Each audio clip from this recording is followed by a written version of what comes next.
Assalamualaikum warahmatullahi wabarakatuh. Perkenalkan, nama saya Nur Aziza Ramadhani, NIM L02121011 dari program studi Manajemen Sumber Daya Perairan. Di video ini saya akan menjelaskan mengenai materi dari mata kuliah dasar-dasar aquacultur pekan 13 hingga pekan 16. Adapun materinya yang pertama yaitu prinsip-prinsip pembenihan ikan. Pada pekan 14 ada materi pembenihan krustasea, pada pekan 15 ada materi hama aquacultur, dan pada pekan 16 ada materi jenis-jenis penyakit dan hama ikan terhadap kesehatan masyarakat. Prinsip-prinsip pembenihan ikan. Pembenihan ikan adalah salah satu bagian dari kegiatan budidaya ikan dengan cara mengawinkan indukan untuk mendapatkan anakan. Dalam pembenihan ini terdapat beberapa tantangan. Tantangan yang pertama yaitu terjadinya kematian tinggi selama produksi larva dan kualitas benih. Yang kedua, meningkatnya kebutuhan untuk diversifikasi ke spesies baru. Dan yang ketiga, kurangnya alat untuk prediksi awal kualitas larva dalam hal fenotip dan kinerja. Kegiatan pembenihan ini dilakukan dengan memiliki beberapa harapan. Yang pertama yaitu tercapainya kebutuhan untuk memastikan pasokan stabil jumlah larva ikan berkualitas tinggi. Yang kedua, tingkat malformasi berkurang dan terefisiensinya konversi pakan di masa depan. Malformasi sendiri adalah suatu proses kelainan yang disebabkan oleh kegagalan atau ketidaksempurnaan dari satu atau lebih proses embriogenesis dalam melakukan pembenihan terhadap beberapa persyaratan. Yang pertama yaitu fasilitas seperti broodstock, development tank, hatchery, nursery complex, water intake system, dan water supply system. Broodstock management yaitu kelompok individu-individu matang yang digunakan untuk aquacultur dengan tujuan pemuliaan atau breeding. Yang ketiga, spawning atau pemijahan. Yang keempat, fertilisasi atau pembuahan. Yang kelima, larva dan juvenil rearing. Larva sendiri adalah perkembangan stadia pada ikan setelah telur, sementara juvenil adalah perkembangan stadia pada ikan setelah larva. Jenis pakan larva ada 3 yaitu rotifer, artemia, dan copepoda. Dan yang keenam ada sales dan distribution, yaitu pada akhir larvikultur benih dapat dipanen dan didistribusikan. Pembenihan krustasea. Pembenihan krustasea merupakan kegiatan pengembangbiakan dan stadia metamorfosis larva sehingga dapat menyediakan stok benih untuk pembesaran berikutnya. Pembenihan terbagi atas 4 dasar kegiatan. Yang pertama yaitu menyiapkan sarana dan prasarana. Sarana dan prasarana di sini sendiri berupa hatchery, bak pemeliharaan induk, bak pemeliharaan benih, induk, dan pakan. Hatchery merupakan tempat produksi benih, mulai dari pemijahan hingga menghasilkan larva atau benih. Induk yang digunakan adalah yang matang gonat dan berkualitas baik. Pakan untuk udang dapat berupa campuran polychaeta, ikan, dan cumi, juga beberapa pakan buatan. Sementara pakan untuk kepiting dapat berupa pakan segar, juga campuran ikan raca dan cumi. Induk yang terpilih harus diberi penanganan. Penanganannya yaitu seperti ditampung terlebih dahulu dalam bak aklimatisasi dan diperiksa kondisinya. Yang kedua, didesinfeksi dan diberi obat-obatan. Hama aquacultur. Hama adalah segala jenis hewan atau tumbuhan yang kehadirannya merusak atau merugikan spesies yang sedang dibudidayakan. Hama terdiri dari 4 jenis. Yang pertama ada hama penyaing dan hama pengganggu. Hama penyaing dapat berupa tumbuhan air atau hewan-hewan lain, sementara untuk hama pengganggu misalnya alga. Yang kedua ada hama pemangsa atau predator, yang di sini dapat berupa ikan-ikan pemangsa dan reptil. Yang ketiga ada hama perusak, yaitu sebagai perusak fasilitas budidaya seperti kepiting dan cacing teredo. Dan yang keempat ada hama pencuri. Hama di tambak dapat dikendalikan dengan beberapa cara. Yang pertama yaitu pengolahan tanah.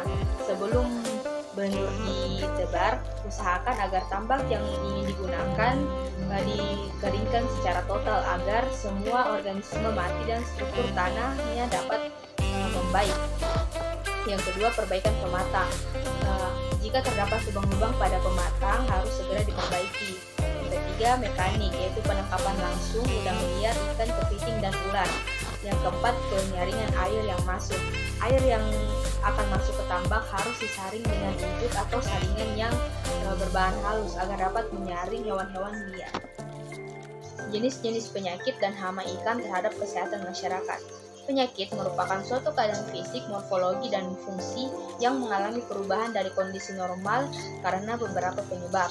Penyakit terbagi atas dua, yaitu penyakit internal dan penyakit eksternal. Penyakit internal ini dapat berupa penyakit genetik, sekresi internal, imunodefisiensi, penyakit saraf, dan metabolik. Penyakit eksternal terbagi atas dua, yaitu non-patogen dan patogen. Non-patogen terbagi atas penyakit lingkungan dan penyakit nutrisi, sementara patogen adalah penyakit yang bersifat parasit. Penyakit juga digolongkan atas penyakit infeksi dan penyakit non-infeksi. Penyakit ini menyebar melalui dua cara, yaitu pertama penyebaran vertikal, yaitu penyakit yang menyebar dari induk ke anak, dan yang kedua ada penyebaran horizontal. Budidaya ini rentan terkena penyakit karena beberapa hal. Yang pertama yaitu padat penyebaran yang tinggi, wadah yang terbatas, nutrisi yang kurang baik, kualitas air yang mudah menjadi jelek, dan penanganan budidaya yang kurang baik. Baik, selanjutnya saya akan menjawab pertanyaan-pertanyaan yang sebelumnya telah diajukan pada saat presentasi. Yang pertama yaitu pertanyaan yang diajukan untuk kelompok 1. Pada presentasi kelompok 1 diajukan satu pertanyaan. Yang mengajukan adalah saudara Rahmat Berlian. Pertanyaannya sendiri yaitu apa penyebab genetik pada ikan? Yang menyebabkan genetik pada ikan adalah sifat reproduksi dan habitatnya di alam. Kemudian pada presentasi kelompok 2 terdapat 3 pertanyaan. Adapun pertanyaan pertama diajukan oleh saudara Adrianto. Pertanyaannya yaitu bagaimana cara memperbaiki pematang. Nah, apabila terdapat lubang pada pematang, maka harus segera diperbaiki dengan cara penyumbatan. Selain itu dapat juga melapisi tanggul dengan plastik. Pertanyaan yang kedua yaitu apa yang dimaksud dengan imunodefisiensi. Jadi, imunodefisiensi merupakan sebuah penyakit internal pada ikan di mana kemampuan imun pada ikan sudah tidak mampu lagi untuk melawan penyakit. Pertanyaan terakhir diajukan oleh saudari Nur Fadil Hasan. Pertanyaannya yaitu apa contoh penyakit pada udang dan obatnya? Di sini terdapat dua. Yang pertama yaitu zootamniosis. Pengobatannya dengan sistem sirkulasi, formalin, dan juga antibiotik. Yang kedua ada penyakit white spot syndrome. Obatnya yaitu dengan menggunakan ekstrak mangrove. Kemudian pada presentasi kelompok 3 terdapat satu pertanyaan. Pertanyaan ini diajukan oleh saudara Ainun Irsya. Pertanyaannya yaitu bagaimana cara mengatasi hama pencuri yang ingin mencuri ikan. Jadi cara mengatasinya yaitu dapat membuat pagar atau meletakkan bambu atau alat lainnya pada kolam sehingga mereka tidak dapat mengoperasikan alat tangkapnya ketika ingin mencuri ikan pada kolam. Selanjutnya pada presentasi kelompok 4. Pada presentasi kelompok 4 terdapat dua pertanyaan. Pertanyaan pertama diajukan oleh saudara Andi Muhammad Mufli Imran. Pertanyaannya yaitu apakah penyakit genetik dapat disembuhkan? Penyakit genetik dapat disembuhkan dengan cara terapi gen.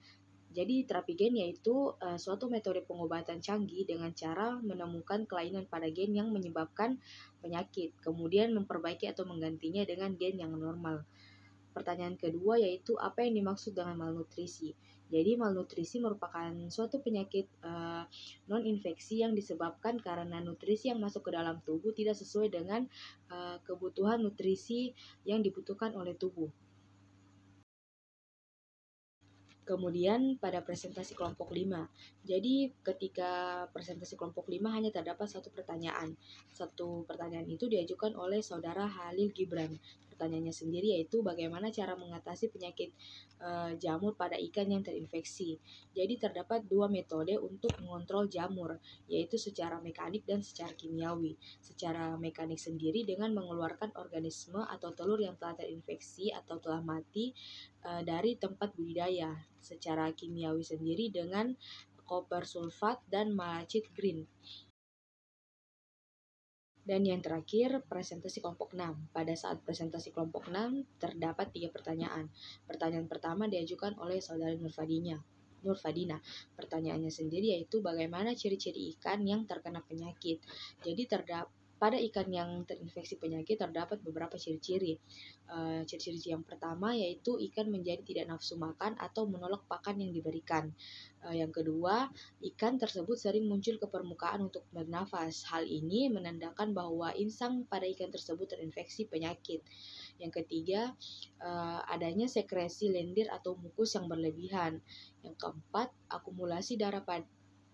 terjadinya akumulasi darah pada bawah sirip dan sekitar anus. Dan yang terakhir, terjadi perubahan warna, di mana warna ikan tersebut menjadi lebih gelap daripada warna ikan normal.